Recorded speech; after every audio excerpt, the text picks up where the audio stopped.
There we go.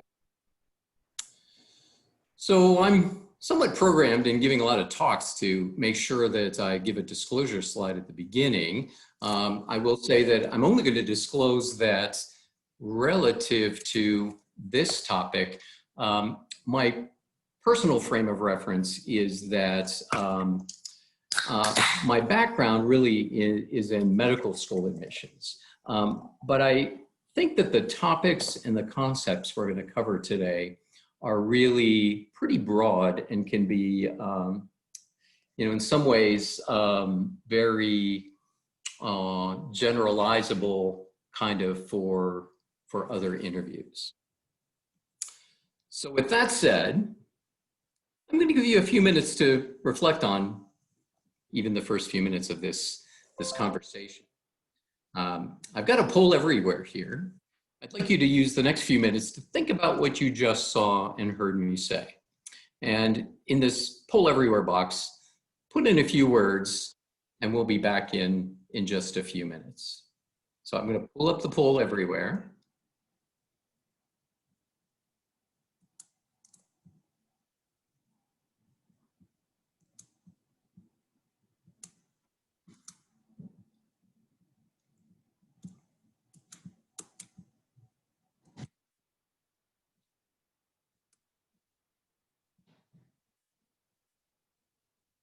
So you can use this Poll Everywhere website, or you can text Don Batisky 455 to 22333 and put in a few words, and we'll be back in just a few minutes.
I'm gonna run and get home.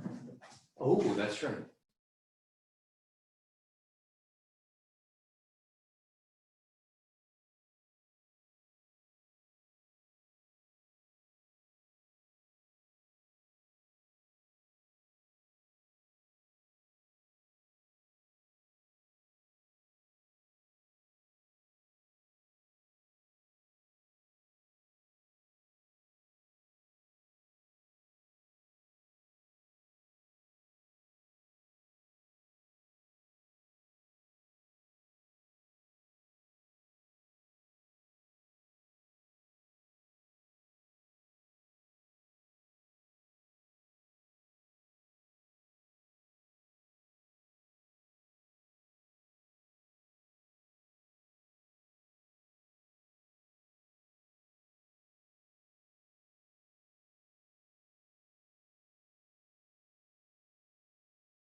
Okay, everybody, we're back.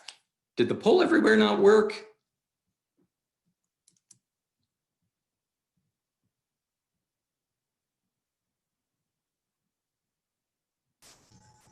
There was a comment that the poll wasn't showing up in poll everywhere yet.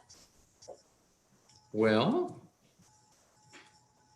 it was activated, and I'm not sure why it didn't show. Well, anyway, we can certainly use the chat function a little bit. Let me go ahead and get back to my slides.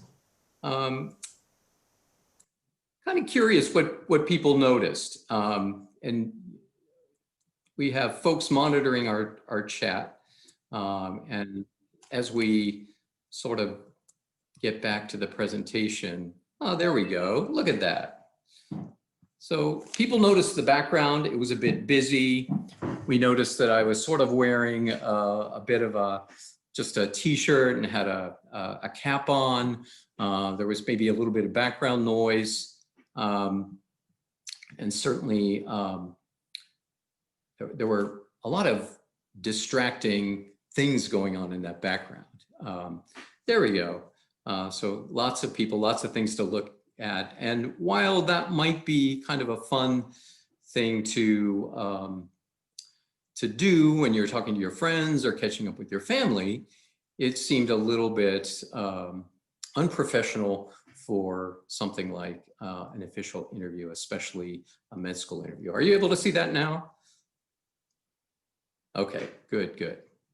Well, thanks for that. I just thought it would be a little bit fun. The lighting was a bit different too, and we'll get to that. So I'm going to go back now to some of the slides, and we will carry on.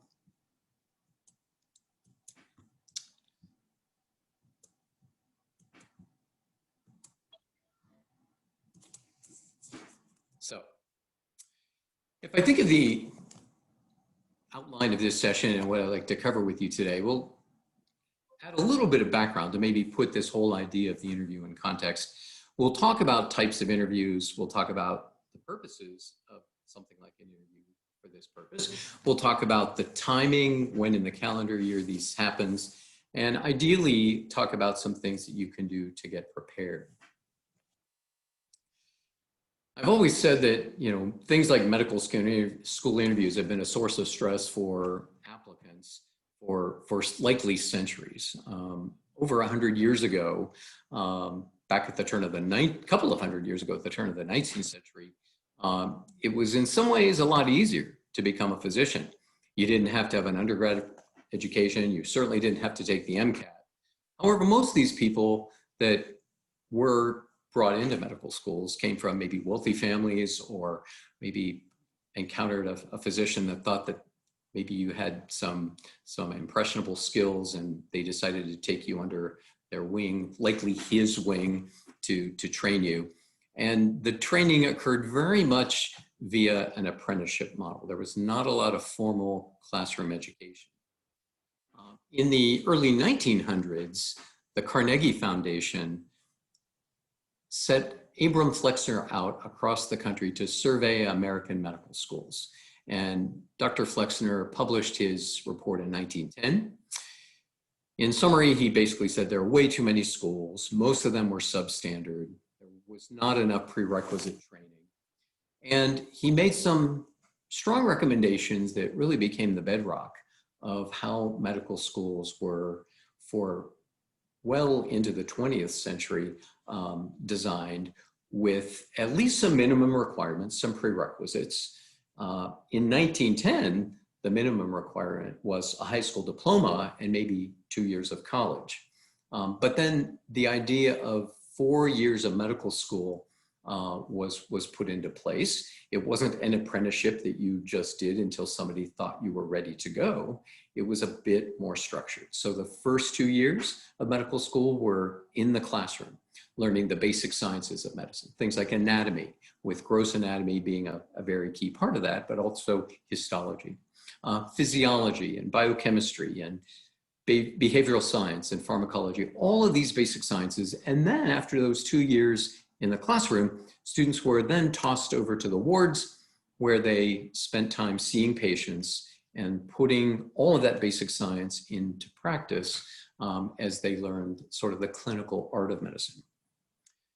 So while that model remains sort of the bedrock foundation of medical education, even to this day, over the 20th century, schools got to be a bit more creative, and we now see more systems-based curriculum. We see different approaches to learning, knowing that not everybody learns in the exact same way. There might be independent study options. There might be problem-based curricula. There might be team learning experiences, and certainly even community-based programs that were not firmly attached to an undergraduate institution. So with that said, obviously there needs to be some selection process for that, and that's where we are and what we're going to talk about mostly today, the interview. Now, given the trouble we had with the word cloud, I might just ask people to put some comments in the chat. What words come to mind if you think about what this professional school interview would be like? And just use the chat function here. I'll take a look at that as some of the comments come in, and we'll just reflect a little bit. So somebody comments conversational. That's certainly a hope that it's conversational and not interrogational. So we have one comment at least. Anybody else want to take a stab? Intimidating. That is, I think, a very common feeling. Stressful, for sure. Long, informative, formal. You can see that even in that few minutes, I did a costume change to look a little bit more like the part with a tie and an actual dress shirt on. Personal. We hope that it's personal. So good. So I'm always big on reflecting, and I think one of the things that you can always do, even right now, second day of class for this semester, is to be reflecting on the kinds of things that you want to portray as you move into this next phase, and hopefully we'll get some interview invites soon. So back to the slides. There are basically a number of variations on the theme of what these interviews might be like. And I will say that a few of my early slides are focused on what would have been the typical expected model that a year ago might have been very much up to date. But we're going to very quickly shift gears into 2020 and talk a little bit about what is probably going to be quite different this year. In general, interviews might be one-on-one. It might be you with a faculty member, you with a student, you with a basic science member of the faculty, or a clinical faculty member. It might be 2 or 3 on one, 2 or 3 interviewers while you're the center of attention. It could be panels where there are 3 to 5 interviewees and 3 to 5 interviewers, and a conversation gets started. Some interviews are very structured, and committees have decided not only the kinds of questions that they want to ask every single person, but they might even have a rubric that they've agreed upon to sort of grade how or assess how the answer fits getting a certain number of points.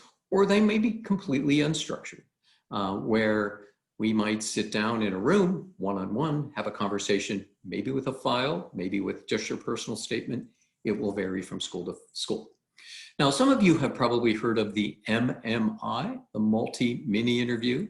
I always like to say that the MMI for interviews is like a lab practical for biology courses. So in an MMI, a school will set up a number of stations, and at each station there will be a prompt. You may have 2 to 3 minutes to read the prompt. A bell or a buzzer goes off, you knock on the door, enter the room, and you might find somebody like me sitting across the table or across the desk, and you're expected to spend the next maybe 6 to 8 minutes discussing whatever was in that prompt. That prompt might be, kind of a brain teaser or a problem solving opportunity.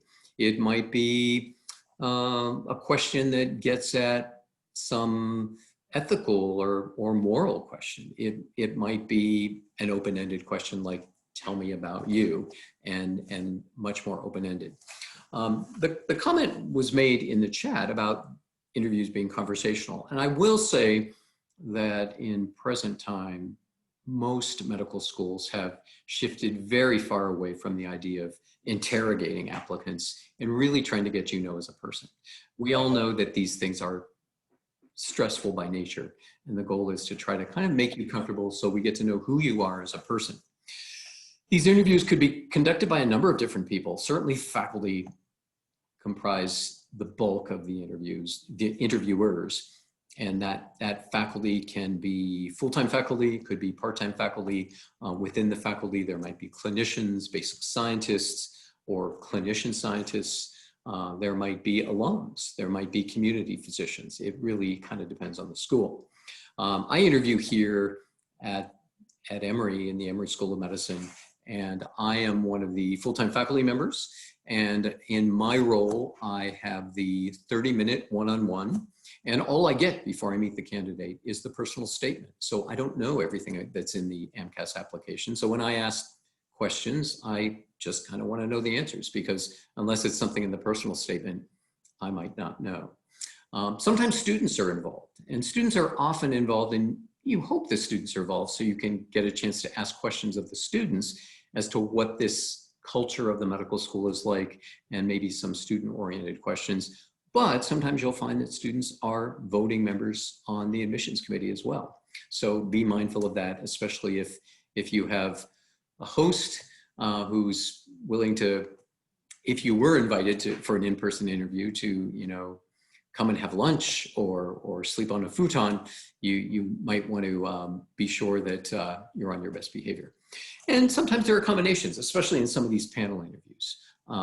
There might be a student along with a faculty member, along with administrator. The standard, typical Emory experience was that you would have a one-on-one interview with somebody like me, although I don't get to interview any Emory students anymore.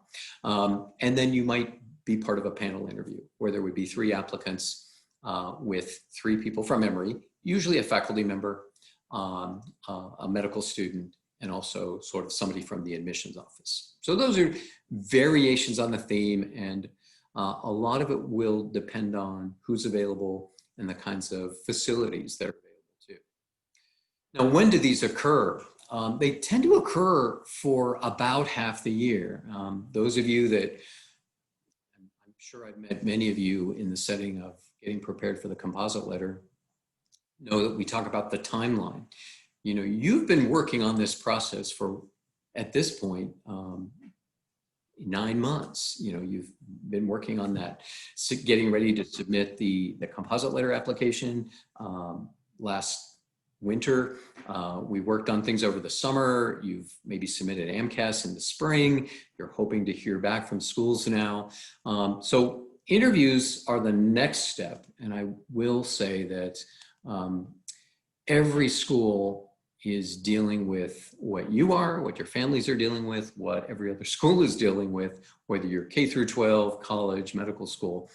COVID-19 has really cast quite a large sort of net on everything. And we're all sort of adapting to this, knowing that in many ways we're dealing with things that have been much more pressing. And I will say, when we were getting ready to bring back our medical students this year, I'm a small group advisor too, so I have a new group of M1s.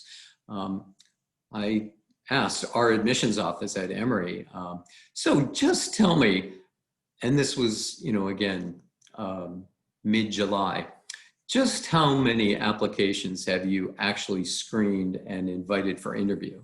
And the answer was like, we've got to get through orientation first. So it's always important to get things in early, and we encourage you to get those applications in early. It is a rolling admission process, but rolling admission doesn't mean first one in gets the first seat in the class.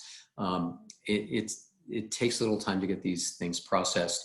And I just got the request to look at dates for upcoming Emory interviews, and it looks like the first date to schedule for Emory is like September 11th. So we're not that far away, but some schools might be already doing some interviews, but certainly not everybody has the exact same time frame. They usually start in the fall, late summer, early fall, and often go into the spring. So As we come into present time, it's 2020. We've all known that 2020 has been unlike just about any other year we've known. Not that every year is exactly the same as every other, but what's gone on with COVID-19 has really upended and put us on a different axis, if you will, to try to understand how things are going to play out. So we are expecting that every school that's doing interviews will be doing them remotely. That's been the rumor on the street. I know Emory is. I know MCG is. I reached out to my contacts at MCG, and I have a few other friends around the country that I tap into just to kind of keep an eye on what's going on. And everybody's planning to do some version of remote interviews via Zoom, Skype, WebEx, whatever, some platform. There is a link, and you will have access to these slides, that is from the AAMC, which I always talk about as being a reputable source for information. This gives you, again, more insight into this whole idea of conducting interviews during this COVID pandemic, knowing that traveling can be a challenge. Flying is probably safe, but Ubers and public transportation and staying on somebody's futon may make you a little bit uncomfortable. And then there's the whole issue of equity and fairness. It makes it a little challenging to offer in-person interviews for some people and virtual interviews for others. So I think everybody's just decided to do virtual interviews, remote interviews. And I will be very curious as we move forward, especially as we get to some Q&A, if anybody out there has already been invited for interviews and what kinds of things you've been hearing. So really, this is going to shift us into this idea of being prepared in this virtual setting, which many, or if not most, or all of you have had to do as of March. When you think back to if you were on campus in the spring, people went to spring break, and somewhere in spring break found out there was going to be an extra week of spring break, and faculty on a dime shifted to remote learning. And that's where we are now, with people coming back to campus for some things, but not that many people on campus. And we're still literally, methodically and purposefully working this out. As I said, in the medical school, I have a small group of M1s. At this point in time, this is their week 4. We would have, in any given week, been together in a classroom 3 times a week, Tuesday afternoon, Wednesday afternoon, and Friday morning. And we have been able to find a way with social distance in place to meet about once a week, 6 or more feet apart, masks in place, cleaning off our surfaces as we enter and as we leave. And much of what we do is remote as well. So everybody's learning to adapt. So shifting gears a little bit, why do schools interview in the first place? Why do we put all this trouble into it? And there are lots of reasons. Sometimes talking to a person face-to-face, even in the virtual setting, is a better way to assess motivation when you hear it in somebody's own words and watch them say those words, as compared to reading it in an essay or on a piece of paper. It's a way to assess communication skills. It's also a way to assess interpersonal skills. And I think these are the challenges that come along with the virtual reality we're in. It's in a way another chance to maybe get at the application materials, clarify some things, underscore some points, maybe try to find a way to make sure that things are aligned. And I think, frankly, it's also, even if the goal is to not make it a terribly stressful situation, inherently, it's a bit of a stressful situation. So people want to see how you might be able to answer some questions in an unfamiliar setting. And in this case, it might be an unfamiliar format in a familiar setting like your home. So I think that will pose different challenges that everybody's going to try to figure out. There are lots of other reasons too, though. You know, these interviews, especially when you got the chance to come to campus, were a chance to hear about the school. You know, you can read about a curriculum online. You can look at that MSAR, but there's nothing like hearing a presentation from the admissions dean or hearing from the student what gross anatomy is like to really drive home the point about the differences between these schools. It's a way for you to see if this school is a good fit. Are these people I wouldn't mind being around for the next 4+ years, or maybe not? Is this a city, an area? And that, again, is going to be a bit of a challenge in these virtual times. It's obviously a chance for applicants to meet faculty and students, and schools use it as a way to recruit highly motivated and highly capable students to their programs. So I always say you can be very prepared for an interview, but you really cannot be scripted. In fact, if you think about it, if you're too prescribed and too scripted, it comes across a little bit insincere or maybe phony. So some of the things you've already maybe done. And I know, I can't see the full list of people. I know we have quite a few people on this Zoom session, but many of you have certainly had the opportunity to meet me and talk with me. I have used Zoom for a number of years and Skype before that to maybe meet up to 10% of the people, maybe 15% in some years, of those who went through the composite letter process. You know, if people were away or out of town or doing a gap year across the world, this virtual format was a way to do it. This year, after spring break, everybody went to the virtual format. And so a number of you have already done this. And I say that to comfort you that your interview won't be the first time you've talked to somebody in this kind of a setting about these kinds of things. So use that as a way to say, okay, I've done this before. I can continue to do this a little bit better. And some of you will probably, if you recall, I mean, I try to be honest and tactful and not just blow smoke. If somebody's doing something that I think can be challenging in an interview setting, I try to call it out when I see it, in a way to give you constructive feedback. To just keep telling you, oh, you did great, when maybe you didn't, doesn't really help you very much. So, and that was a reminder, saying too many times or like too many times or, fiddling in my seat, all of these things are part and parcel to trying to do well during these interviews.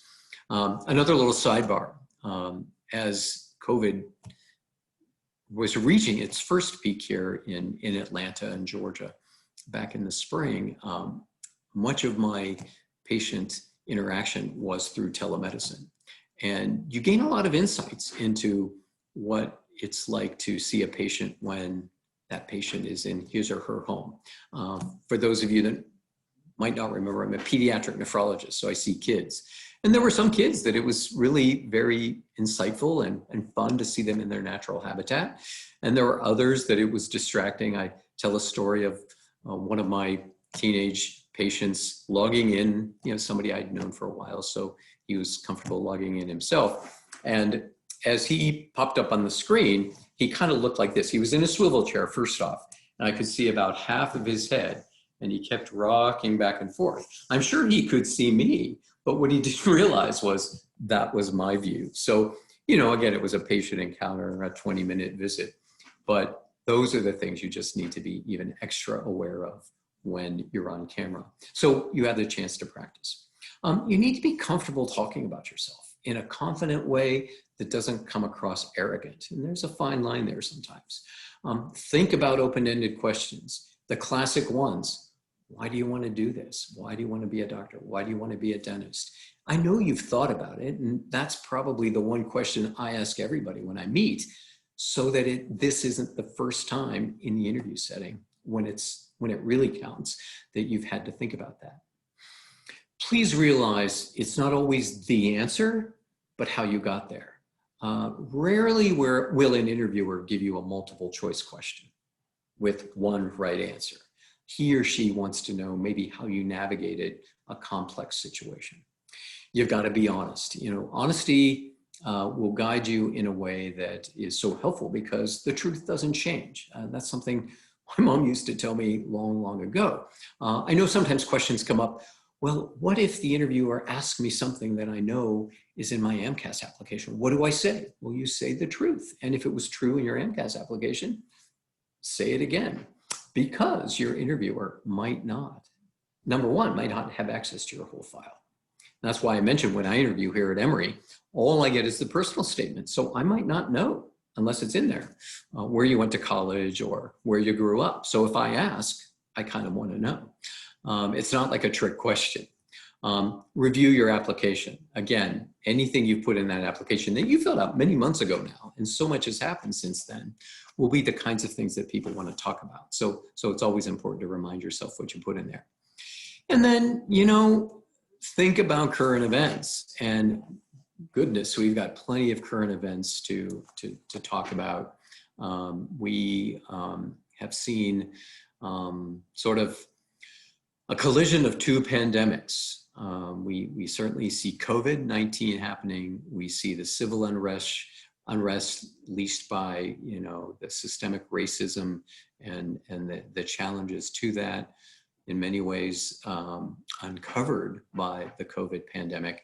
And then we have this looming potential economic crisis. So there's a lot to think about, a lot to hear about, a lot to talk about. And I think even if you reflect on what have you been thinking about this and how does this inform your decision to enter medical school, that's important to think about. Let me stop there for a minute to see, have we gathered any questions, Susan? We don't have any questions yet, but if anyone wants to send them as Dr. Batisky, you know, does his presentation, feel free to send them over.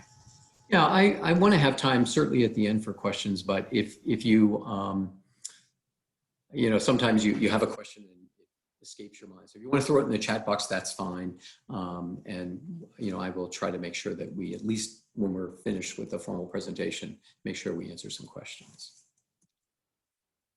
So some of the typical do's and don'ts will translate to the virtual setting. I'm not going to read all these to you because I will go into a little bit more detail when we talk about the virtual interview. But, you know, some of these things you need to consider. And again, I updated this talk knowing that we were going to be talking about the virtual interviews. In real life, this issue of too much scent is interesting.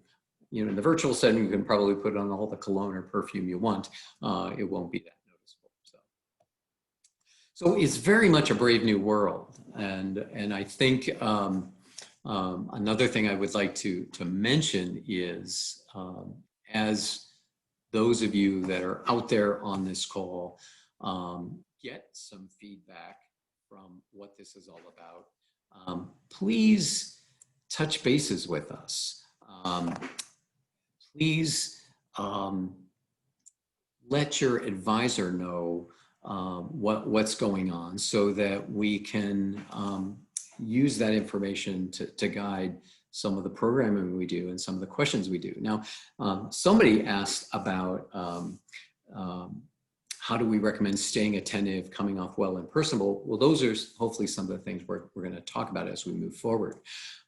There are quite a few resources out there. And I'm going to switch to another screen share just to show you, if you didn't think you had access, let me show you a couple things. Just as I was getting ready, even today, just setting up,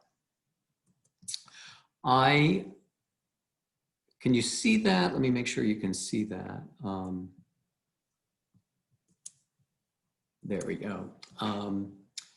I went to YouTube and I just started plugging in medical school interview, and look at all of the different versions of things you can look at.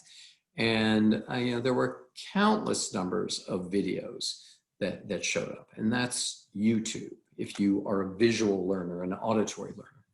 I went to my good friend Google and kind of put in something similar and said medical school interviews, and I got 376 million results in less than a second. So I'm going to go back to the slides now. So the point is, there are so many different resources out there that it's a little bit dizzying to know even where to begin sometimes. So and I need to make sure I can get back to where we were. So there's lots of information out there, and don't hesitate to use that information. And again, some of this you can do in the comfort of your own home, in the privacy of your own apartment or your dorm. And as we think about this shift to virtual interviews, it will come across as seemingly less formal than being invited to fly across the country and navigate a strange city. But I would suggest that you take this seriously and really do what you can to understand that this really is a very formal interview. So you want to prepare as you would for any other interview and present yourself very professionally and focused. The AAMC, which I always come back to, has an interview site as well. And I've got some resources at the end on one of my last slides that has a lot of information too. And I will say I took much of what I'm going to present here today from the AAMC. So there are a couple of types of virtual video interviews that we might see happening. Some would be live, maybe like this, where you're in a panel or you're with me, you're with a student, and some may be asynchronous virtual interviews, and we'll kind of go through each of those. So in a live virtual interview, there would be a video conference technology, something like Skype or Zoom or WebEx, and you'll be sitting face to face with the interviewer. You'll ask questions. You'll be asked questions, and you may get the opportunity to ask your own questions. And it might be 30 minutes, it might be an hour, it might be open file, it might not. So all of those other things we talked about relative to interviews go on here. The difference is you're sitting in front of your computer, the interviewer is sitting in front of his or her computer, and you're having a conversation in real time. Asynchronous virtual interviews are a little bit different. There may not even be an interviewer present. There will be prompts where you're presented questions.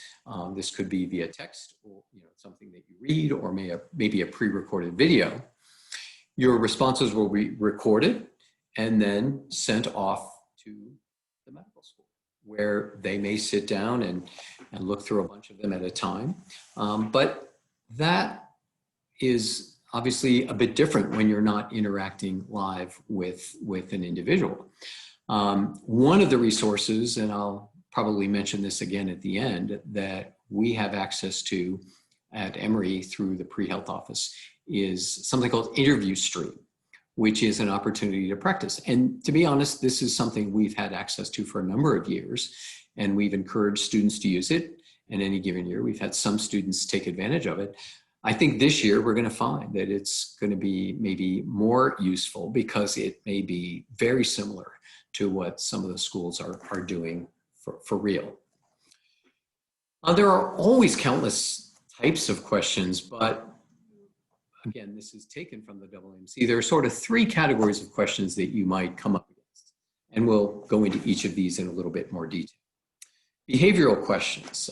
These questions are the types of questions where you might be asked about previous experiences you've had to try to demonstrate your knowledge and skills and just how involved you were with that experience. Here's an example. Please describe a time when you observed a classmate behave in a manner that was inappropriate. We've all probably been there. Explain what the situation was, what actions you took, and the outcome. Again, it's something you can think about, be prepared for. But if you're a little too scripted, I think that could be more challenging than not. And that may not even be the question you get. That's just one example. Another example, I see that you've done research. Tell me what you did in the lab. And it only can be as honest as the experiences you've had.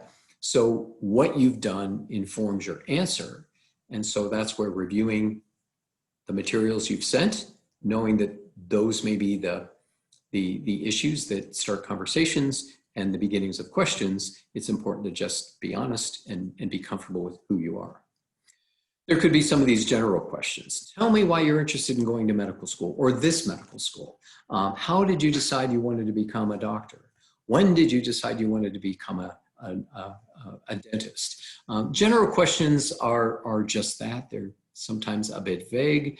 There are no right answers, probably some wrong answers.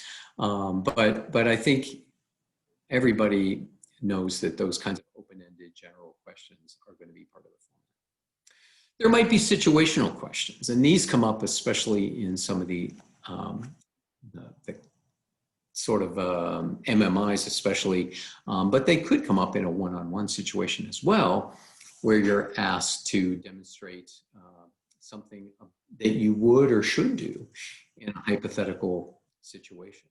So again, you're working with on a group project, and how do you navigate working within that group? So these are just broad categories of the types of questions. No guarantee that every school uses every single one or only one of those types. So how do you prepare? You want to get some information when you can. I think that every medical school is furtively working to try to get this together so that they can inform their applicants on what to expect. People want you to do the best you can do. You might ask if it's not presented to you, and it could be on websites. Websites are often being updated as we speak. Ask about it. Is this going to be live? Am I going to be interacting with a faculty member or a medical student? Is this asynchronous? What video platform might they be using? Is it something you're familiar with? How many interviewers might you see? Are they going to be all lumped together in a panel? Are they going to be one-on-one? How long will the interview be? What types of questions do they tend to ask? And we always, in our pre-health office, from the time we start talking to you students as freshmen and sophomores, talk about this idea of competencies. So trying to understand the experiences and activities you've done and how they inform the competencies is important to think about. You want to, again, go back to the experiences you've laid out in your application, identify some of those sample experiences that you're not going to want to memorize a script for, but that maybe line up against how did I use my research experience to display cultural competency? How did I use my leadership position in the sorority to show that I could communicate amongst people different than me? Those are the kinds of examples you need to be reflecting on. Review your CV, review your application, and reflect on those experiences. Getting to the suitable environment and technology. This I tried to display early on, and many of you who participated in that word cloud picked up on some of the cues. I wasn't dressed very professionally. I had a very distracting, busy background in my virtual background. I had a hat on, which looked a little cheesy for a medical school interview. What else did I do wrong? Let me just show you this. When it comes to lighting, when we first met at the beginning of this, I was sitting with my back to the natural light. Now here I've got the light coming in from my left side, and it just provides some natural light in a way that's much more flattering than if I just shift gears and get in front of the window, and all of a sudden it's a little hard to see if I'm smiling or frowning or laughing or making any eye contact at all. So even placement of your computer can make a difference. So I'm glad you were able to point out some of those things. So You know, one of the big challenges is always like, is my internet going to go out? And I have to say, about an hour ago, and I live maybe 3 miles from campus, it was storming here. Luckily, that didn't last very long. But I was like, oh no, this is not the time that I need my internet to go out. But you want to use a computer or a tablet that has a good webcam, a sensitive microphone. If all you have is your mobile phone, people understand that circumstances are what they are. But ideally, you want a stable camera that's not moving around or wiggling around or too terribly tilted, that sort of thing. If you do have to use your phone, don't accept a phone call during the middle of an interview. Ideally, you want to be in a private, quiet, well-lit space. Natural light is always better than something behind you. If you do need light because it's later in the day, have it at your face and not at your back. So practice describing your experiences. And I would say, you know, this is the kind of thing we're all getting used to the virtual format, right? So talk to your advisor, talk to your major advisor, talk to your PI in the lab, talk to the grad students, talk to other people, talk to your grandmother about these things. There are a lot of ways you can use what we have without a lot of fancy extras to get yourself prepared. I mentioned Interview Stream. We've also, for a number of years, worked with our emeritus faculty here at Emory to do mock interviews. And that's something we're gearing up to do this year. And it's interesting, the emeritus faculty are an amazing group of individuals. They are retired Emory faculty from across the university. And I will say that a good number of them are retired medical school faculty. When I first started working with them now 6 years ago, I met with them and they were very motivated to help and wanted to do something that could be meaningful for undergrads that was helpful and not anything but formative and useful. So I've done training sessions with them to kind of not only do a mock interview, but to break roll and give you some constructive feedback. And, you know, over the course of about 320, 350 composite letter meetings that I have any given year, I will say I see a few tears from time to time. And my message is always that that's the time to do it when the stakes are low. If you're going to have a mess up, let it be at the mock interview so that you learn from that lesson and don't repeat that lesson when it counts for something a little bit more important. So we are working on getting this mock interview process up and running, and Danny Loppert, who is one of our assistant directors, and Susan are helping to get that done. We'll get more out to you soon. And what's interesting, knowing that we were moving to this format, I reached out to the lead emeritus faculty member and said, do you think your folks would mind doing this? He said, you know, they would probably love it even more because they can do it from their home. They don't have to drive in. They could do it from wherever. So we expect to have some decent capacity. And I think the nice thing about a mock interview with, especially a retired faculty member, is they look the part, right? They look like a real, because number one, they are a real faculty member. Unlike when you're talking to your best friend or your mom or your grandma, it's hard to sometimes get into the role. So we will get more out to you when the time comes. But that's another resource that we've tried to capture. So you do want to practice with the technology. You know, again, pull up Zoom and answer questions to yourself, answer questions to your dog or your cat or your goldfish. Practice with peers and advisors. So these are things you can do. And again, we'll make sure you have access to Interview Stream too. Again, I'm not going to read this to you, but here's a lot of this information about practicing with the technology. There is this speedtest.net to make sure that your internet speed is appropriate.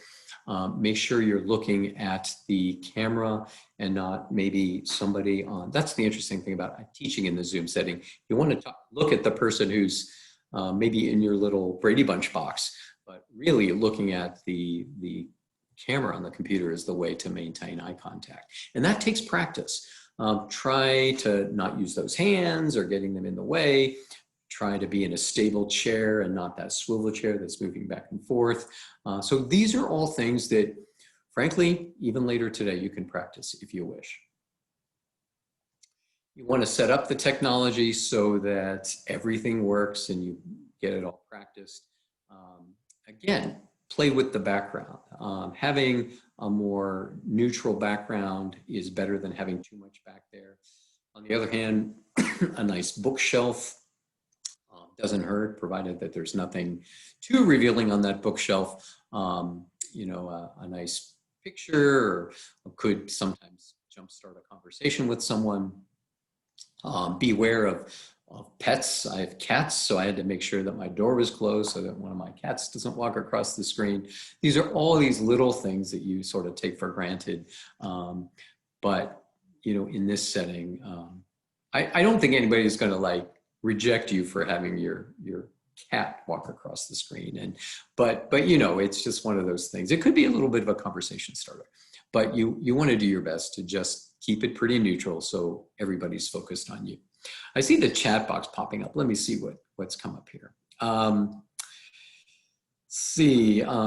I have any tips for using a virtual background versus not using a virtual background? That's interesting. That's a great question. You know, I think the tricky thing about some of these virtual backgrounds, depending on how close to or far from the camera you are, it's a little bit like you're going in and out of that green screen phenomenon. Let's see, how are we doing with time? I can give you an idea of what some of these, like I have a number of virtual backgrounds, and let me just show you what they kind of look like. So I think I purposefully did something very busy to start off to see if people noticed, and then switch to just my very neutral background. Let me show you what I come up with when I have virtual backgrounds, and we can say yay or nay. So there are some of the preset. Now, I've used this one, frankly, when I've seen patients for telemedicine, because I think it's kind of cute. Now, here you can see, if I get too far away, I can, you know, things get lost, although that one doesn't do too badly. Here, when I'm teaching medical students, I'm often in front of the School of Medicine. I had a graduation party for my M4s that just graduated. That was all of us at Krog Street Market one night, so that was fun. I've got shots of the skyline. You know, that could be a little bit, you know, conversation starting. That's my house. Sometimes if I'm talking to my family, I sit in front of my house. Let's see.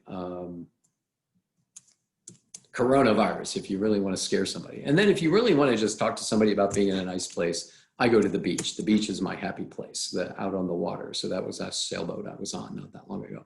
So I think you can sort of see some are a bit busier than others. I think context matters. I've, in the setting of some sessions we've had about systemic racism, I've used a picture of a mural that I took myself of John Lewis. This is downtown near Grady. So I think, you know, at the end of the day, you will never go wrong with the very neutral background with maybe just a little bit of an accent, just to keep it more neutral so that the conversation isn't all about what's in the background and people are less focused on you, because really we want them to be mostly focusing on you. So let me get back to the slides.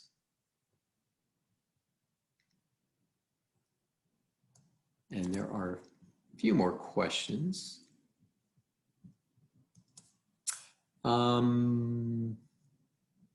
Let's see. AAMC Vita question. Can you talk about the AAMC Vita? No. You can read about it. It's basically kind of that asynchronous, they give you some prompts, you answer the question, and then some schools subscribe to that or not. So I don't know, it's not been used in great numbers. So I've read about it.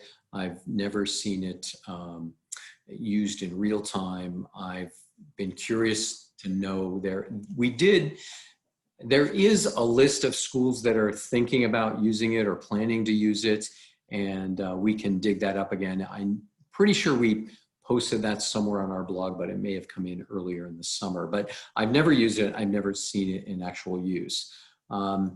Technology question, do I feel the quality of video would matter a lot? Is it worth it to invest in a high-def webcam? If technology issues arise, what's the best way to deal with these? You know, again, I think every medical school knows that this is a total shift in paradigm. On the other hand, I would say, I would venture to guess that most of you are digital natives, and you know, if you know, a standard webcam, I'm on my work supplied Dell a laptop right now. I can see myself. I think for this purpose, the camera is good enough. I don't think everybody expects, you know, sort of, you know, high definition video quality for, you know, producing the news kind of cameras, but certainly the kinds of webcams that are embedded in laptops or MacBooks, even iPads should be sufficient. And, you know, I think the bigger challenge is who has access to high-speed internet access or not. And, you know, most people don't have dial-up anymore, but there are places, people are all across the country that, you know, you might be in a place where you don't have high-speed internet access, which could be a bit of a challenge. So I think, you know, backup plan would be maybe, you know, get on the phone. And I speak some of this from the personal experience of dealing with telemedicine. I made sure when I was doing telemedicine that I would do it from my office over on the PEDS side or in our office building, because I knew some of my patients would have limited access to high-speed internet, and I didn't want my side of things to be the rate limiting step. So, so I don't know that you have to invest in a high definition webcam, but at the very least have a decent quality camera that isn't moving around and not just on a phone that you're holding, like on a selfie stick. How do we strike a balance between not repeating everything in our application, but still remaining truthful and original? I think you just have to be, how do I answer that? What's in your application is in your application, and it may or may not be replicated in what goes on in the interview. And again, I've done lots of interviews, and even in other places when I've done open file interviews, I would not go through the interview or the application page by page with the applicant in front of me, going line by line, clarifying everything. I would review ahead of time, and I might find some areas that I wanted to talk about or some areas of discrepancy. But I don't know, the balance is just that you have to realize that not every interview is going to be exactly the same, and what school A asks may not be what school B asks. So if it's in your application, it's sort of fair game to talk about. Some of it may never come up in a conversation, but something might. So I don't know if that helps or not. When practicing interview responses for questions like why medicine or tell me about yourself, how long should your responses be? How concise should summaries of research be? Well, I think the why medicine and tell me about yourself, I mean, context matters, right? If you know that you have 30 minutes with somebody, you probably want to leave some time for conversation. You know, one of the first questions or comments that came up about what do you think is going to go on in an interview was conversational. So in an MMI, you've got like 6 minutes or 9 minutes, depending on how they set it up. And so that's a very different story than in that 30-minute or hour-long interview. So that may set the tone too. So if you know you only have 6 minutes and the interviewer is just there to listen to your answer, use your time. If you're in a conversational interview or in a panel where you're not the only applicant there, it could come across a little bit of a showboat if you're spending 20 of the 30 minutes with 5 other people in the room. So there's no set one answer for this. You just have to pay attention and be aware of what else is going on. Let me see. Is it appropriate to use wired Apple headphones? Appropriate, maybe. Awkward, maybe more. I find it a little bit strange if I'm having a conversation with somebody. Now, if I'm teaching and I look out among my 9 M1s and a couple of them have headphones on, it doesn't bother me. There are times when, depending on where I am, I might put headphones in because I need to hear. Again, getting to the point of trying to be in a quiet place. Now, if your only circumstances are, the only place I could get Wi-Fi was here in my room, and I've got siblings and other things going on, people will understand that. So just be honest. So I think better to be a little bit more looking natural, but not so much about, worrying about it if you can't hear the question, for instance. Somebody says, I'm wondering about, it just went away. I'm wondering about how we can strike a balance between not repeating everything we had submitted in our application, but still remain. Oh, we talked about that. How schools will view limited amounts of shadowing on applications in the face of these pandemics. Great question. We want to know that too. And I think, it's going to be that story of what did you do with what you were given? And everybody else is kind of in a similar position. I would say people that are getting ready to interview this season probably have a bit more to talk about as far as real-time experiences than people might have even a year from now, given that we're going into a second semester in a virtual way, and who knows how long this is going to last. So I think we're trying to find ways and scouting for ways to find opportunities. But the truth is right now, especially here in Georgia, as things have ramped up, and in many ways, the numbers are worse than they were in March. Everybody's concerned about having enough protective equipment and having enough shielding to keep everybody safe, including people that come in from the outside. So how do I feel about wearing bow ties to interviews? You're obviously wearing a nice one right now. Thank you. But I've heard that interviewees should stick to very conservative. I think bow ties are fine. I have never, I guess I've never thought like I would judge somebody just on a bow tie or a long tie, So it might get noticed. What I find with bow ties, people are more likely to smile at you, and you get compliments at the grocery store or if you're pumping gas. So if you can tie a tie, go for it, and don't go with the clip-ons. I can teach you how to tie a tie. We can do a web seminar on that at some point. So okay, I think I have a few more slides. I hope we're getting the questions answered, and they sometimes get kind of embedded in the chat. So I'm not intentionally trying to ignore anybody, but we will get to them at the end if nothing else. So let's see. Again, we sort of talked about this, the environment. I think the lighting is probably one of the key things to remember. That isn't necessarily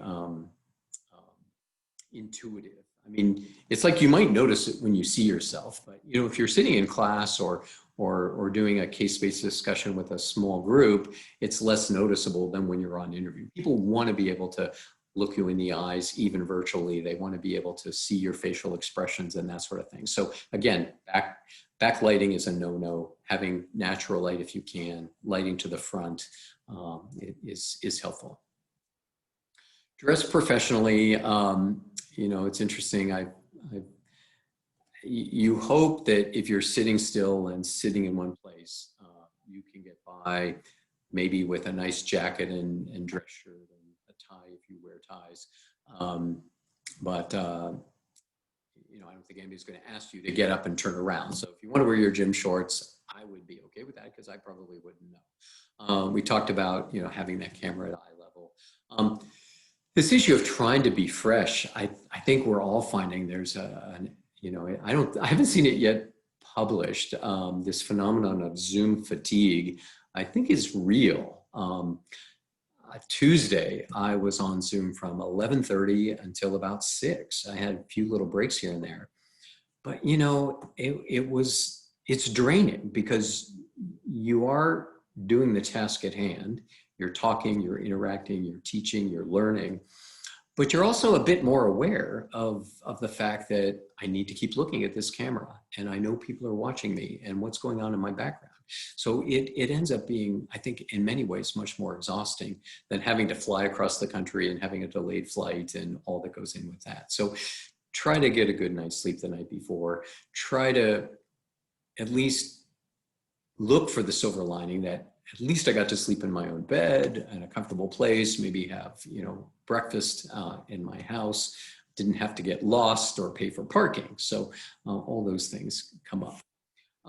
Completing the interview, you certainly want to respond to questions. Try to focus on examples of behavior from your experiences and less about just generalities, using some of your experiences as appropriate.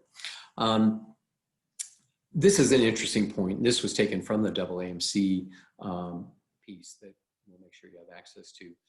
A strong example is better than several weak or tangential examples, especially if it relates to, tell me about maybe a clinical scenario that you remember. You don't want to identify anything about the patient that would sort of get into the breaches of confidentiality. So you want to be honest, appropriate, but you can be vague. You know, I was shadowing a pediatrician and we saw a school-age child in the hospital who had congenital heart disease. And the child was very sad, but when I brought the art cart around at Eggleston, I could always tell that I brought some joy to that child's face. And that made me really understand how much I wanted to help people. So you don't have to tell the patient's name. You don't have to go into a whole lot of detail, but you know, you can share your experience and speak from the heart. And if you're asked to say, maybe what was it like to navigate a challenging time in a class when you saw that classmate do that inappropriate thing? Again, don't give away details. You can say what you saw, describe your observation, maybe what you felt about it, what you did about it, but you don't necessarily have to disparage the other person. So again, being tactful, being honest, being open, being willing to talk about those things while also being mindful that everybody has a right to privacy. Complete responses, this kind of gets at that, like, how long do I go? With these behavioral questions, share your experiences, discuss what you encountered, and the actions you took and the outcomes. With situational questions, you might discuss the actions you would take or should take, why you might take them, and what you would do, what you would expect the results of your actions to be. And those are often more hypothetical. Those kinds of things often do come in MMIs. It's interesting, we still have people coming in. So lots of resources, certainly all the advisors you have major advisors, you have pre-health advisors, you probably have a cadre of other advisors. I mentioned Interview Stream and mock interviews with the emeritus faculty. We'll be sending out information about that. You know, while it's interesting, you can certainly talk to those that have gone before you. I think even people that are 1 year beyond you in this process have not had to navigate what you're going to have to navigate in this virtual world of interviews. I do know that there were a few schools that at the end of last cycle had to complete their interviews shifting to the remote setting. but certainly this year will be the first year it's done on a very wide scale. These websites, I always underscore the fact that the AAMC is a reliable place to get interviews, interview tips, or any information related to med school. So they have a nice PDF that you can print out, you can download on your phone and look at, that talks about a lot of this that I've talked about in much more detail. I recently saw something that came out from the American Dental Education Association about interviews for dentistry. The AAMC is always a rich resource for all kinds of things, especially as it relates to the pre-medical experience, and aspiring docs is a part of that you can look into. It's on the AAMC, and they have lots of great stories. Some are written stories, some are video clips of students that have gone before you and have really compelling stories. So that's really the end of the official presentation. Let's see where we are. Thank you for listening, and we will see if there are some other questions. And how are we doing with time? We're at 4:15, so we have a bit of time, and we certainly don't have to go till 5 o'clock, but if you have questions.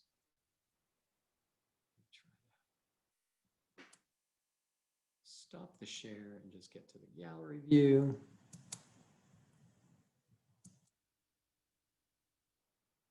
"70 people, excellent. Will you have access to the slides from today?" You will, because we are recording this, and if you just want to go listen to it all again, you can do that. You can shift through the slides. So someone says, as a woman, let me get back here. Oops. I have been told not to wear a skirt or dress to an interview. Do you suggest avoiding a feminine look? I struggle with wanting to show my personality, but also wanting to avoid not being taken as seriously. I've not heard that. I've seen plenty of people come for interviews in sort of business suits, you know, not prom dresses, not ball gowns, but I've certainly seen people come in, you know, the classic dark gray, navy black suit with skirts, and I think that's fine. Again, in the virtual setting, you would still probably want to look the part to have something that's not too distracting, but yet showing your personality is fine, and accent color versus something very wild and loud that becomes the topic of the conversation. So I think wearing a skirt would be fine. Do I think schools will send out more interview invites this year since they will be done virtually? Good question. Honestly, I doubt it, because it's easy to sort of think that everything is done in a vacuum. Like, all we have to do is medical school interviews this year. But you know, every single medical school is dealing with the challenges that COVID has placed on them, like every other facet of our lives. An example, and again, I use my frame of reference because it's what I know the best here at Emory.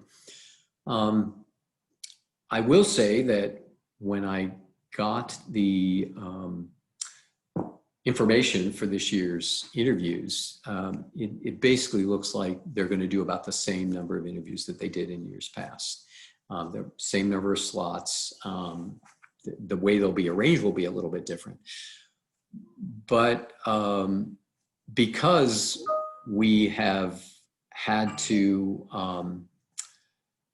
adapt and be socially distant in places like the medical school, we're all doing so many different things. Like, as an example, I have a small group of 9 M1s, and typically on the first day of orientation, the whole class of 140 students are usually in one of the big classrooms, 110, for instance. And there would be 140 medical students, brand new M1s, and there would be 16 of us small group advisors. We'd all be lined up to introduce ourselves to the class. There'd be people like Dr. Schwartz and a few other people. So there might be, 160 people in this room. This year, when I met my small group, the room we were assigned, 9 students and me, was 110. So obviously the whole class couldn't meet everybody. We had to stagger when we were meeting. So we're all meeting at different times in different places. We're going to meeting about once a week in person. Each time we've met for the last 4 weeks, we've met in a different room. And depending on the room we're assigned, we literally get the assignment earlier in the week and we're told, okay, you are going to be in this room. This is the entrance you use. This is the exit you use. If anybody needs to use the restroom, you can only use the restrooms in this corridor. It literally, logistically, is that detailed. So I don't think anybody has time to do a lot more interviews. And while it might seem like there's excess capacity, well, guess what? All of us who are faculty members doing interviews are doing telemedicine, and we're seeing patients, and we're trying to keep away from getting COVID. And some of our colleagues are out with COVID, so we're asked to have backup call schedules. And so I guess the honest answer is no, I don't see that happening. So a few new messages. Are certain types of research seen as better in the eyes of the interviewer? Maybe, but it depends on the interviewer. So, if you are, a Pulitzer Prize winning poet who has, researched, poetry from the beginnings, you're probably going to have a little bit more bias. And yet, while you may have respect for somebody that finds the COVID vaccine that works the best, you might not be quite as interested. So research is research. You have to kind of own what you do and know that it takes a lot of different kinds of research to keep the world moving and learning. And yeah, everybody has an opinion on something, but that doesn't mean that it's better or worse. It just means it's different. It's more how you articulate what you did and got out of it versus, oh, I'm self-deprecating because I only did humanities research, and that's not the way to do it. You say, I did research because I was interested in it. This is what I learned. This is what I learned about myself. This is what I contributed to the field. That's how you sell yourself. Is it okay to take time to think before speaking? Of course. You just don't want to take 45 minutes if you only have, a 50-minute interview.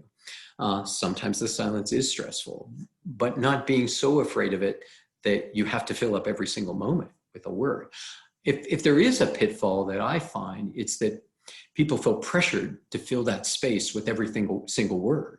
And they start, I might answer, and I've called a few people out on this when I've met people in the composite interview process. So I'm not picking on anybody and no names will be exchanged, but here's something that I've often talked to people about. Like, I may ask a question and I'm listening and I might have a follow-up question, but now you are 4 answers away from my first question, and I've personally, as the interviewer, forgot my second question. That makes me more irritated than a little bit of silence, if that makes sense. Now, a little bit of silence to say, I hadn't thought about it that way before. I'm just going to take a minute to collect my thoughts is okay, as long as it's not, okay, now I'm going to go and Google it and take some notes and that sort of thing. So don't be afraid of a little bit of silence. That's okay. Sometimes it can get awkward. And, in the interview setting, we kind of go into this alternate universe of time, right? It either seems like, oh my, that was such a great conversation. Time has flown by and our time is up. I'm sorry this has ended. Or it seems like it was like 7 hours and it was only 45 minutes because it was so painful on both sides of that equation, either the interviewer or the interviewee. So you hope that there's a nice balanced conversation. I always say, and the challenge in this setting is going to be that keeping eye contact with the camera, but also trying to maintain some sense of what's going on interpersonally with the nonverbal cues. Sometimes you see somebody trying to, somebody's trying to kind of get in a question, you need to pause and back up a little bit because, again, you don't want to dominate or be perceived as being dominating. So there's no, again, set amount of time. You just have to sort of pay attention to the clues. Is there anything that makes an applicant stand out to an interview that can yield an advantage? Do I think this would be harder with online interviews?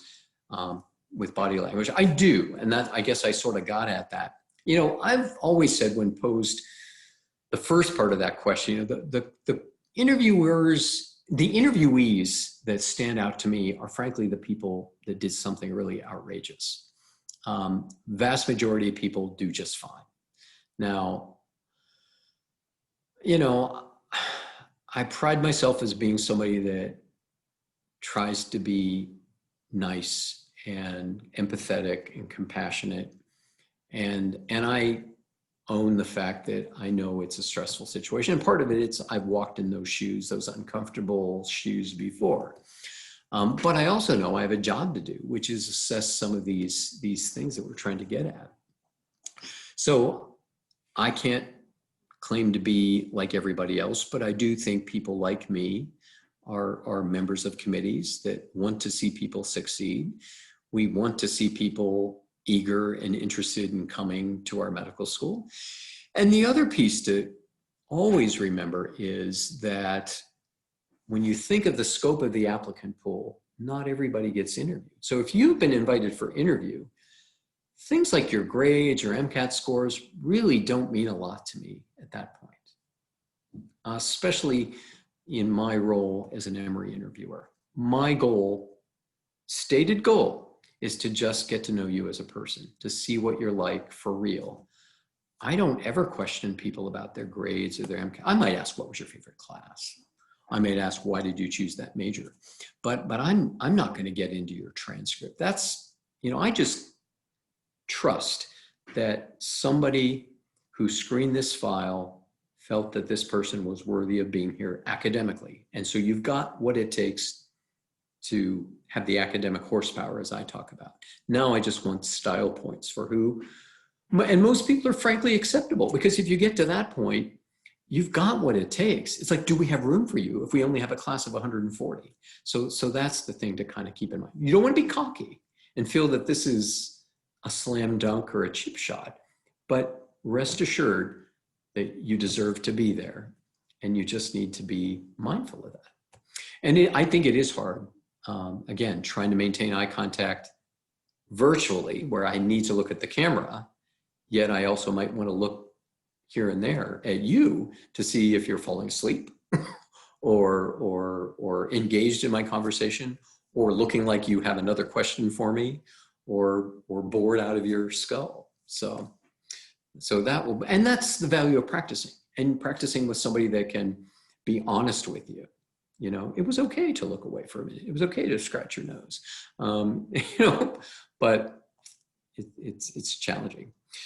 So what do I suggest if you cannot think of an example situation to answer a situational question? Well, review your application. There has to be something in there, a situation in a club or an organization, a volunteer experience, a shadowing experience, a personal experience, a difficult situation with a roommate, or if you were in residential life, maybe you had to confront somebody in the dormitory.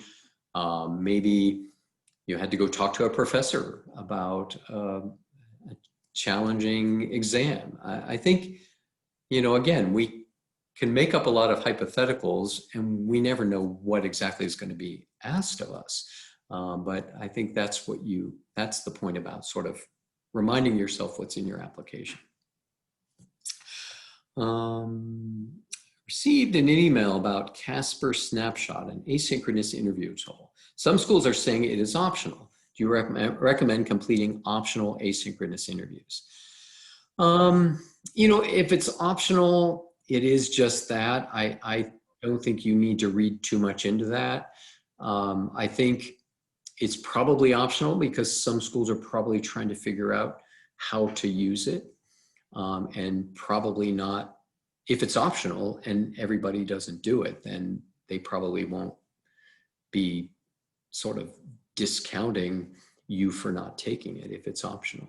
Some schools require Casper, for instance, and what they do with that is kind of up to them. I know at Emory, we don't use Casper. I think MCG does. Do I think virtual interview will impact changes of someone who would have otherwise been a good candidate? Sure. If, I mean, I think, it's hard to say. Again, I think anybody invited to interview in any way, whether in person or virtual, has what it takes to academically get through medical school. The interview is a chance to sort of showcase who you are. And I think everybody on the med school side is aware that it's a new world and everybody's under a lot of stress, whether you admit it or not. It's a stressful, unusual time in our world's history.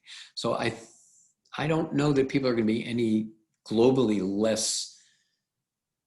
less mindful of that. I don't think they're going to be more lenient, but I just think they'll put it into context. And, it's not like you're singled out as the only person doing the virtual interview. And I know early on, some of the sort of chatter I was hearing back in the early part of the summer was, we're trying to decide, do we do virtual? Do we do some in person? Do we do a hybrid? And the few people I know that were having those conversations, I said, you have to make it fair for everybody. Because at the end of the day, if you offer some people in-person interviews, that is such an advantage. You just can't only allow that to happen for certain people. So we'll see. Is 2 weeks enough time to prep if you have an early September interview? Probably, because I think, again, you've kind of been prepping for this your whole life, at least a number of months. So, I think you just have to be ready to talk about it. And I think that's easier said than done. And I know that. I mean, it's one thing to write it out and put it on paper or make a log, but to actually have to talk about it in a setting like my dining room is a little different story. So,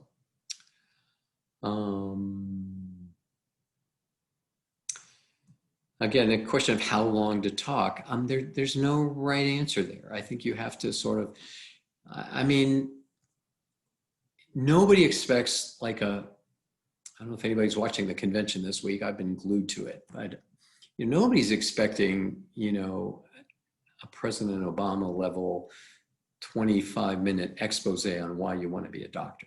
You just, there should be some bullet points, but yet you don't want to just say it in a sentence or two. It should be informed by, and I always say that's like the ultimate question.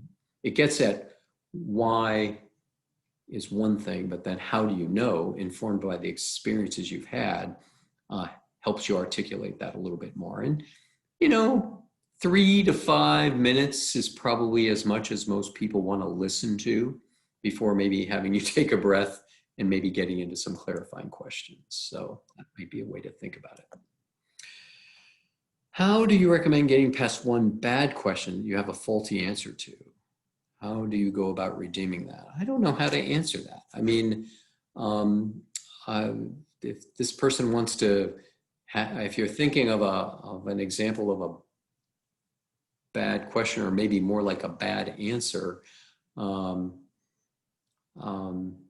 be happy to play that out a little bit. But again, it gets back to, if you're speaking the truth and speaking from the heart and being sincere and being honest, you're the one judging that that's bad. I mean, the other person is just listening to you.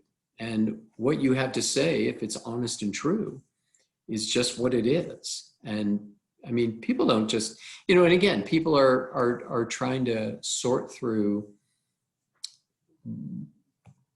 who they see being in their class, who might fit with what they're trying to achieve for this year's class. It's less about, is this a good answer? Is this a bad answer? Is this a good class? Is this a bad class? Is this a good research project? Is that a bad project? And I preach about this a lot. This isn't, I know when you've gotten good grades your whole life and maybe had scholarships and accolades and honor cords and medals and trophies, it feels like it's this reward system, right? If I push the button, I get another treat. And if I push the right button, I get an acceptance to med school. It's really not quite about that. I mean, you've got to have all that right stuff, but it's like, how do you fit? How do I see you as an individual fitting into the culture of my school and the class I'm trying to bring in this year? They're all going to be smart. They're all going to be capable. They're all going to have good enough grades and good enough MCAT scores. But I'm not going to split hairs as to who, told me what they thought I wanted to hear. It's more about trying to get a sense of who is self-aware enough to be able to give an honest answer, whatever the chips may be. And I guess, so here's something that comes up. Do I think there will be many questions about politics, the economy, and COVID-19? Yeah, because guess what? Those things are happening. We're in an election year. We're in the midst of a pandemic. The economy is bad. And guess what's on everybody's mind? Systemic racism. You're going to school in Atlanta, whether virtually or for real. Our mayor, if you've not seen her, has been quite prominent, even on the national scene. Keisha Lance Bottoms. And I can say the day after one of the biggest things went down, I was early in the morning cycling around Centennial Olympic Park, watching people sweep up glass and watching lots of destruction. So it's hard to say we're not going to be talking about those things, as opposed to rainbows and lollipops and unicorns. I mean, this is reality. This is real medicine. It confronts medicine. And these are things that are on everybody's mind. I can't tell you how many seminars and webinars and meetings I've been in that have talked about all of these things, including sessions added to our curriculum, including diversity dialogues. So these are the real issues confronting real medicine today.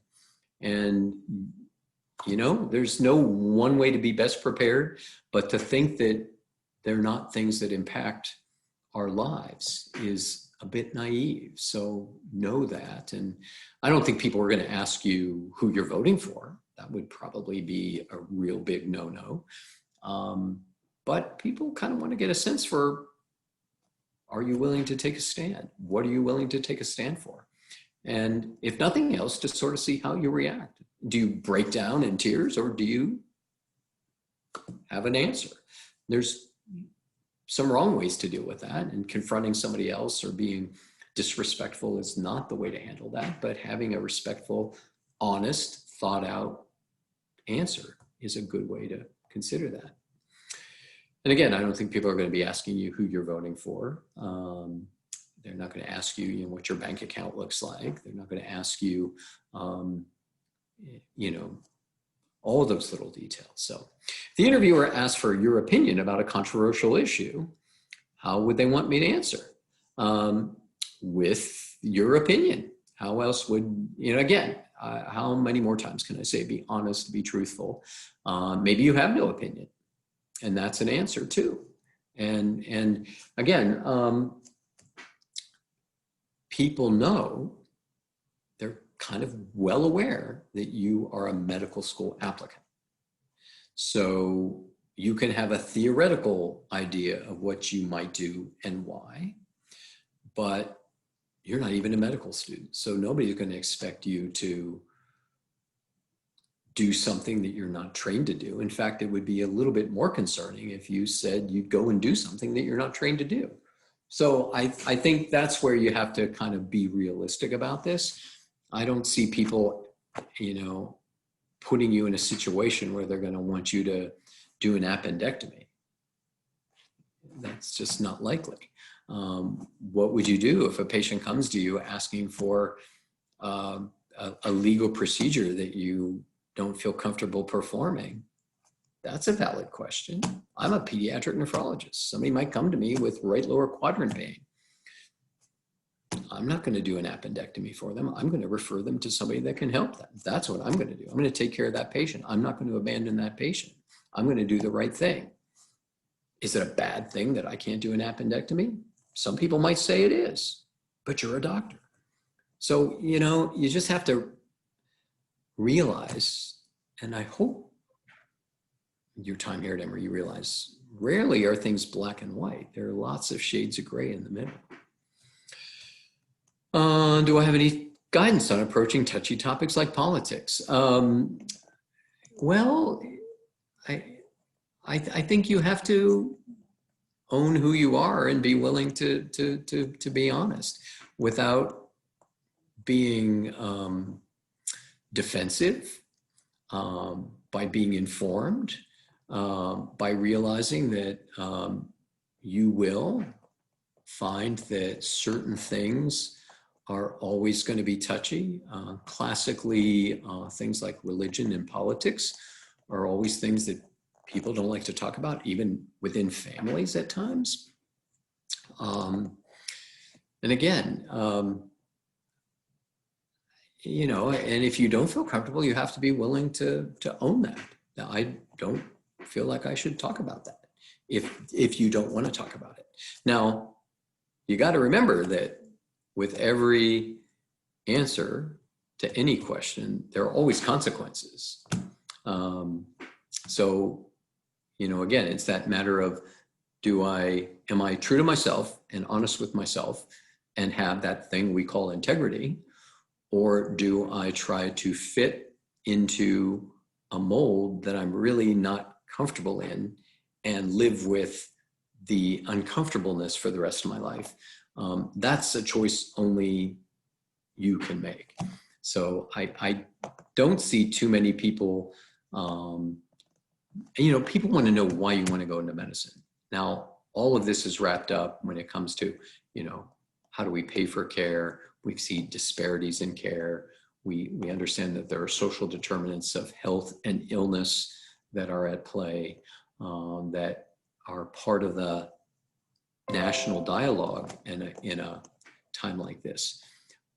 But I think you have to be willing to be honest and to be informed. If you're saying, well, I don't feel comfortable talking about that, then somebody might say, okay, respect that. Or they might say, well, tell me why you don't feel comfortable talking about that. It's because I'm ignorant and decide not to read about anything like this, or because I choose not to, or is it because it's too personal? And people will respect that. But I know the follow-ups to all of those kinds of answers are they going to judge me? Well, of course they are. Who wouldn't? But that doesn't mean they don't see you as a good candidate for medical school. It just, you know, that's one person, you're a person. And you may also get the sense that if they're asking me questions like that, maybe this isn't the place I would feel comfortable being. And so it goes both ways here. I don't know. It's in this setting where, you know, we're really in a kind of a hot button time of life. These are just things that are out there that everybody's talking about. So to come across as uninformed is, you know, just kind of an interesting thing. I mean, most of us aren't traveling. We're not, you know, so what else do we have to do? And now I know I'm a news person. I like looking at the news and watching what's going on. And some people don't, and I respect that.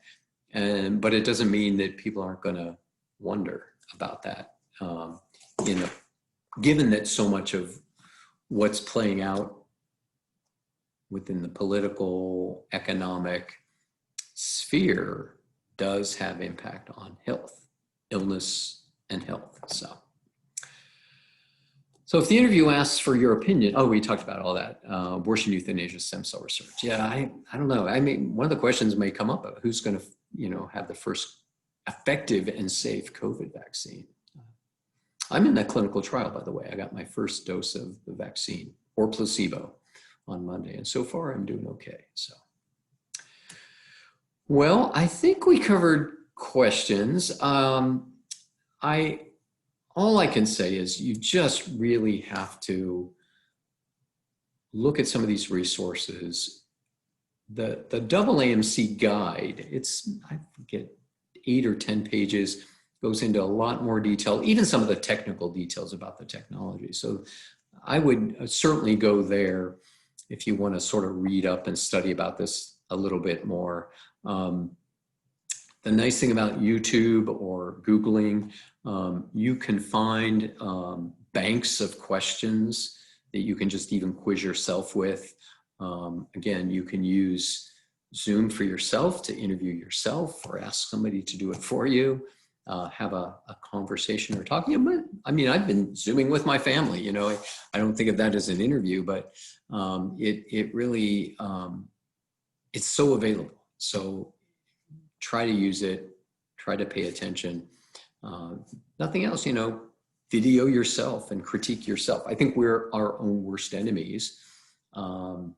So good luck to everybody. Please keep us posted. I'll be curious to get some insights from all of you across the next few months about your experiences and what you're finding. I think that we try to do what we can to keep our ears to the ground to understand what's going on out there. But I'll be honest, all summer long, a lot of the questions that I had were getting answers like, we don't know yet. We're not sure what we're going to do yet. And I knew that, I mean, I've been interviewing for our committee here. Actually, this is my 12th year. And I knew that usually sometime in August, we have a meeting, and that's been pushed back to early September. So they've just been really, everybody's been dealing with a lot of, you know, it went from crisis to like just smoldering fires here and there. And it's interesting now, you know, I had clinic this morning, I saw some patients, and kids are going back to school in some way or another. And, you know, I see kids, I saw one of my patients from Valdosta on up to some kids from Metro Atlanta. I have a couple of kids, few kids from Augusta. So every school district's a little bit different, but they're all like, one kid I saw today start school on Monday, and he's going to be in 11th grade. And I asked his mom, so do you know what his school day will be like? She said, no, they haven't told us yet. You know, so this is Thursday with school on Monday. Like, we know we're starting Monday. We know it's going to be virtual, but really not sure exactly what's going to happen. And then I've had other kids I've seen over the last couple of weeks who've been in school for a week or two already.